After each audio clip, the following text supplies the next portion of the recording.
Hi guys, this is literally the third time I am going to try to do this. Welcome back to my channel. I haven't been around because of health issues and because of work issues. Literally, this job is killing me. And when I finally find the one shift that would work for me better, today I get the news that I'm going back to an earlier shift and I just don't do daytime. I repeat, I don't do daytime. I detest daytime. I am Hamas Nocturna if I were in a Blade movie. I do not do daytime. So of course, this is not really good for me. So let's try to do this really fast because, like I said, this is the third time I'm trying to make a video out of this. And this is the one tarot deck that got me stuck. And since I tried to do this, I haven't had a time or a moment in my life where I am not in complete pain. So let's try this. How I got, first of all, you have to excuse me because in the background, you see, that's Connor and Gandalf. They're just playing. They're not being, they're just roughhousing. Boys will be boys. Yeah. Anyway, so that's who you hear in the background. Here you have the cat, but he's like, nah, leave me alone. He's a good kitty. Okay, so there's two versions of this, and I'm sorry for my nails. I recently had my hair dyed blue, and it's not a hygiene thing. It's just that it's still very recent. All right, so two versions of this tarot deck. There's the full 78 tarot deck, which is like this thick, and they all have this lining, the inlay of silver. And then there's the Major Arcana version, which is the one I'm holding in my hands. And a friend of mine had it. He bought it because it's from this artist, the artwork that you're going to see. And it's the guy that designed the aliens, the xenomorphs. I forget their names. Anyway, the monsters, the aliens. He designed them. So basically, this is his artwork. So my friend said, you know what, I'm going to go ahead and buy these because I'm going to treat it as a piece of art. And for some reason, the tarot gave him a lot of trouble. And he even had to take it out of his bedroom, put it somewhere else in the house. And when he told me, I'm like, dude, you still have it? He's like, yeah, you want it? I'm like, oh, do I want it? Do I ever want it? When don't I want something like this? Come on. And since that day, I have not had any issues. The tarot hasn't given me any problems whatsoever. The only time that's giving me trouble is right now when I'm trying to record it for some reason. I'm going to try to go through this as quickly as possible. This guy, whoever wrote this Akron, he has another name. His last name allegedly is Frey. He talks about Baphomet. He does actually say some things about Baphomet that I agree with, because Baphomet is not really a devil. He's not the devil. He's not Satan. Baphomet, it's Mendel's ghost. Goat. I'm sorry, ghost. No, ghost. Oh my God. And basically, it's just an occult figure, you know. Horns mean wisdom. He has breasts and all that good stuff, and that doesn't mean it's an evil thing, but Catholics tried to make it look like it was a devil. But then again, some Christians have even tried to hint that Odin is a devil. So come the fuck on. Odin, a devil. Really, Christians? Really? Anyway, you'll see all of the decks, all of the spreads on this book. He calls it a book, but to me it's kind of like a booklet, because that's not really a book. Come on, I no one can print that. So they're based on both on the upside or upright pentacle and the downright pentacle or downside pentacle. You'll see. It's, if I can, it doesn't want to be shown, I guess. Aha! Here. See? All of the spreads are the same places or based on the same figure. It's always either 5 or 10 cards.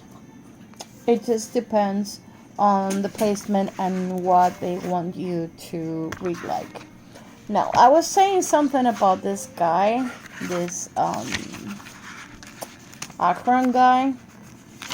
I don't know if I can get to his biography here, but I'm going to try. Okay, Akron. See, first off, he's already saying that he was born in Walpurgisnacht. I mean, come on. Let me show you. Because I'm sorry, Gandalf is here. He wants to come up, but if I let him come up, he's not going to let me keep recording. Ow! Gandalf, no, don't scratch. Okay, C.F. Frey, Akron. Now, Akron said he was born in Walpurgisnacht, which, yeah. Everybody wants to be born in a special holiday, pagan holiday. I was born on December 21st. On the year that I was born, it was the winter solstice. In other years, it's not the winter solstice. In other years, it's either the 20th or it's on the 22nd. So it all depends, okay? So that doesn't mean anything. It doesn't make you cryptic or anything. This guy right off the bat is cryptic because he's, look at that. Creative malcontent. Conspicuous features. Extremely distrustful of adult models. And thus, the more involved with magic from an early age. That is a crock of, you know what, of poo-poo. Anyway, here, this guy, on 82, buys a small derelict castle. He calls it a castle first. And then he says that the estate is viewed as a small scale of a luxurious garden cottage. And magically, with very little means, he transforms it. Alright? And while trying to find a suitable name for the house, the name Akron appeared to Frey as fiery letters in a dream. From this developed a living energy vibration, which suggested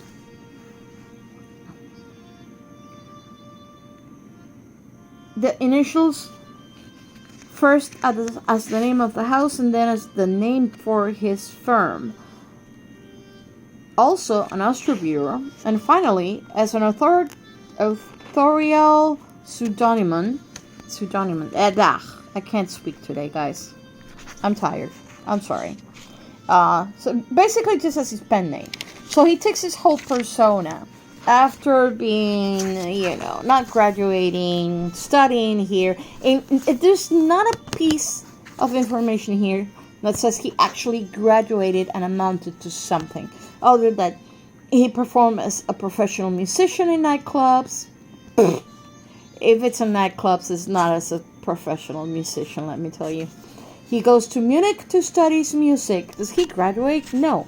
Suddenly, a year later, he's kind of like, this guy is wandering all over the place. He is a publisher of this magazine, which I cannot believe. You know, he's a co-founder of a black magic band, Black Mass, occasional drummer in the Munich cult band Mondul, and religious scandal due to supposed black masses and a naked virgin on the cross as part of the band's show, blah blah blah.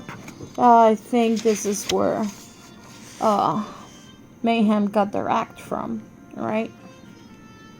By the way, I may dig Mayhem, but that thing, the guy that went to jail and it's out now, it's been out for some years, Varg something, and everybody sees him like this, illuminating person.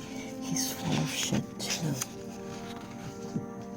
So basically, yeah, he's very shady, this guy. Enough. Before I damage for a third time what I'm trying to do. Let me see. Okay. So, like I said, there's two versions of this tarot. There's the 78 full deck and there's the Major Arcana version, which is the one I have that my friend gave me. Whenever you see this, tarot decks used to have 2 or 3 of these cards, and they were not the Joker cards. They just, whenever they came up they were used to either cut the cards, or in a reading, if they came up, they meant an opportunity, something unknown, or something you had to ponder further upon. Okay? And yes. So this is a good thing. Now, everything that you're going to see here, this artwork was never commissioned for this tarot deck. It's actually just part of his artwork that was released as a tarot deck. Same thing happened with the Black Tarot deck from Luis Royo. Anyway, this one is Death, number 13. It has that allegory to death, of course, with this figure, this hooded figure right here. And you see this. This is death. Now, alchemy, as you can see, it's a number 14th, which I think is temperance in the regular.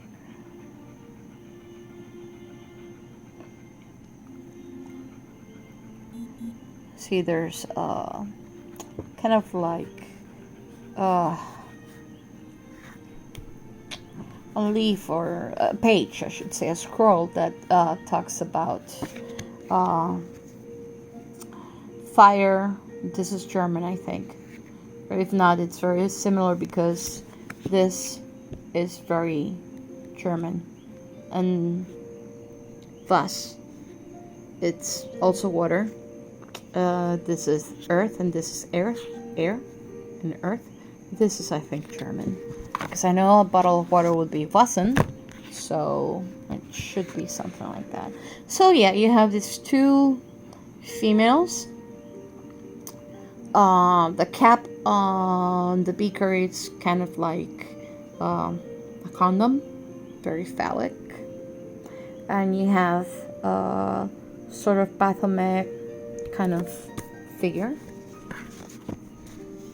This is death, or I'm sorry, the devil. We already saw that. And as you can see, this is the prime of work that was used for the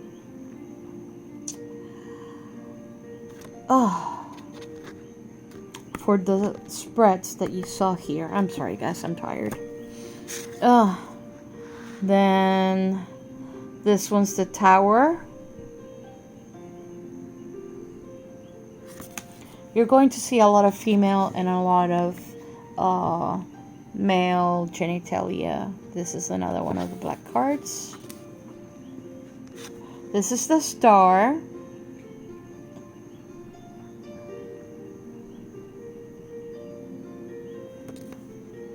This is the moon.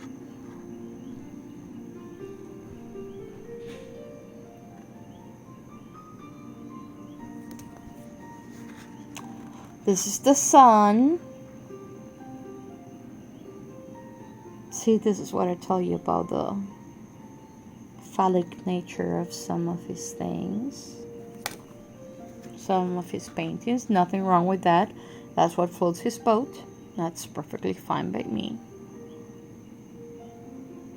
I like that he used sometimes his own wife as a model, or was it his model and then married her, something like that. As you can see there's again more female anatomy mixed with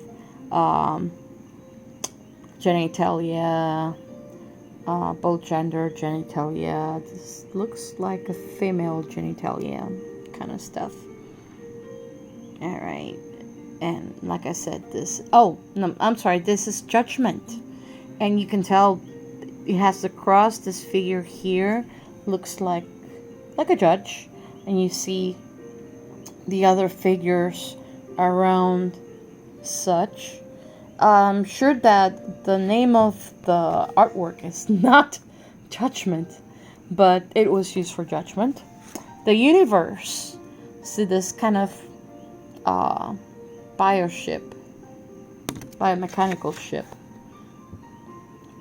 that has a mouth, and it has like some sort of skeletons or some death element to it. But this is the Universe. This is supposed to be the last card in the deck.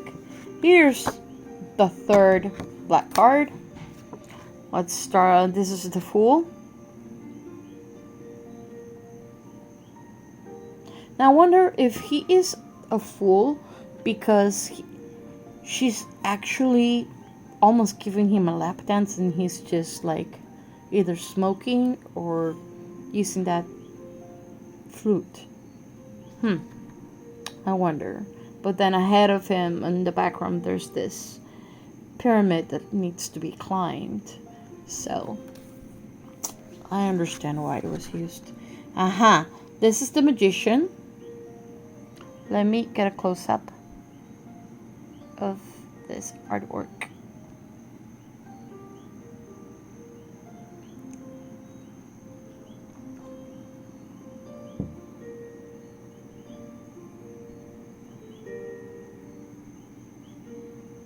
Literally, you can tell her eyes are there, but still, even though they're going like backwards, you see the irises here. You also see how they drop into like the eye sockets of the skull that it's beneath her. This one's the High Priestess. You can tell her crown. You can tell the others. They look like condoms with heads. But you can see there's her heart. There's a little bit more of genitalia kind of motif. There's this upside down thing.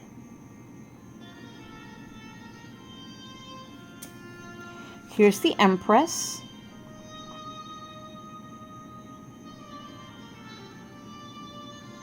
There's a painting of his that it's the cat. That is the cat with his wife. And that's probably my favorite painting of his. But let's study this one, the Empress.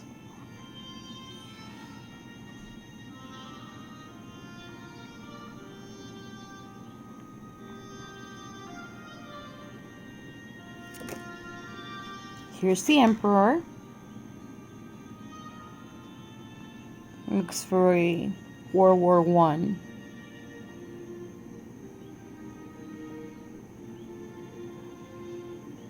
I actually think he was in. I don't remember if it's World War I or II, but here's the Hierophant or priest.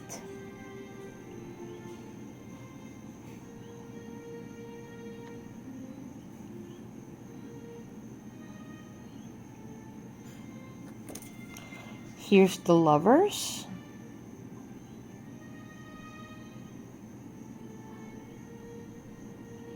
You can definitely see there's an erotic element to this. a lot of symbolism. Present and alluded to, not present, but you can tell about it. This is the Chariot.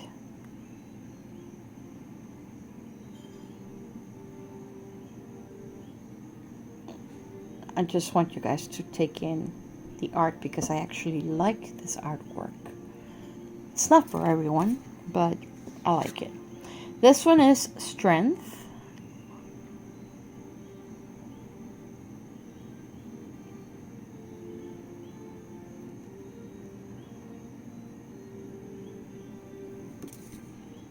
Here's a Hermit.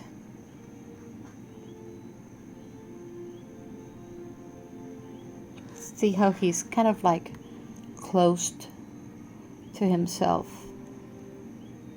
There are a lot of people around him, or beings, not people, but beings or other life forms, and he's sort of closed himself. This is the Wheel of Fortune. Again, with the genitalia symbolism.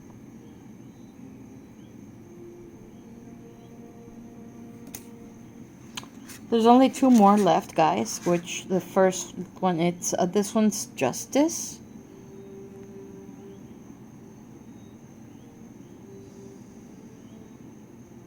Yeah, the Christian people are not gonna like this.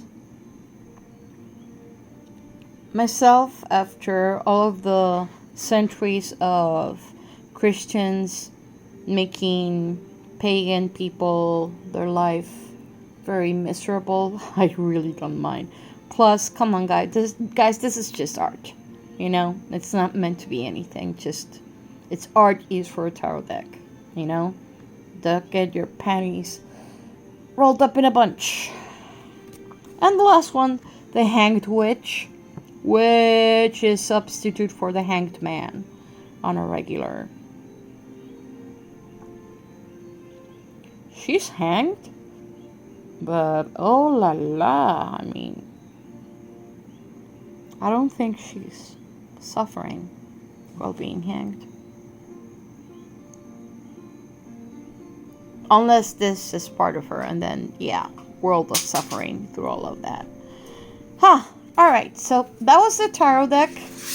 And I know it's been it's gonna be almost 23 minutes now, but I'm gonna recommend you guys this book. If you want to become a professional tarot reader, this book, Professional Tarot, The Business of Reading, Consulting, and Teaching, by Christine Jett, or Jetty, or however her name is said. It's a very good book. This specific edition, it's from 2004. I'm sorry about this. This is just humidity because the book has been through a lot. It has a lot of good things that you can talk that tell you about advertising, putting the customers first, where to advertise.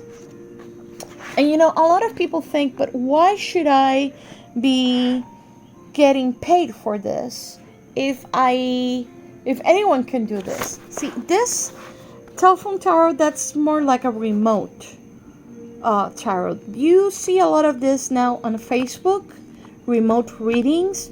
They do them through Facebook, through Skype, through WhatsApp, through FaceTime, and all that good stuff. I've seen groups in Facebook that they do live readings. They go live, someone posts something, and they get answers.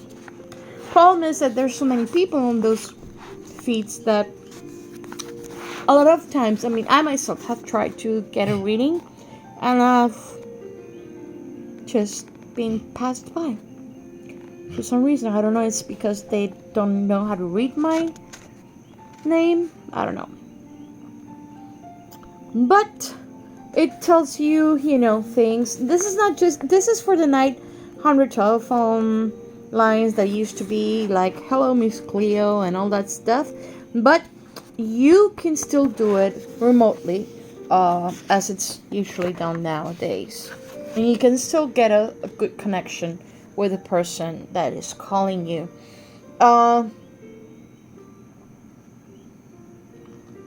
The first time versus money thing and all the good stuff. I mean, she has a lot of good ideas here. Closing your business, counseling clients. She has a lot of good stuff in this, guys. A lot of good stuff that I really, truly recommend.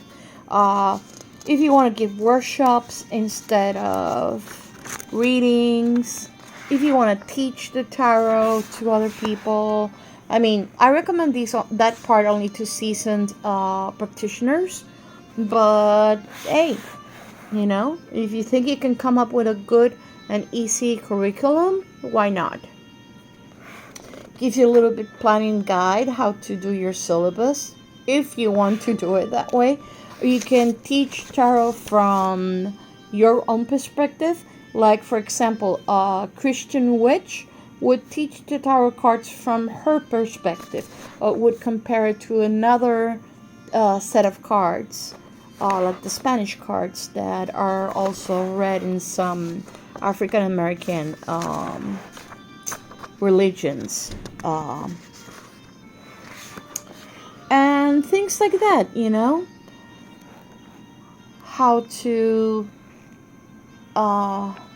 go ahead and even how to get a teacher, how to learn how to make a teacher, taking care of yourself so you don't burn out, and things like that. Why should you change your identity? It's for privacy purposes. I mean, you don't want people. Oh yeah, code of ethics, very important. You don't want people showing up at your doorstep or calling you at all times of day, because come on, there should be set appointments for that reason. So those are all things that you have to take into consideration. You could have a Facebook page, get appointments through there, get an electronic payment thing like PayPal or electronic transfer of funds, and that way you can get paid, verifying the appointment, of course, and you can do it remotely by phone, by WhatsApp, and all that good stuff. So thank you guys for putting up with me, and I hope I can get to do this once again later. Bye.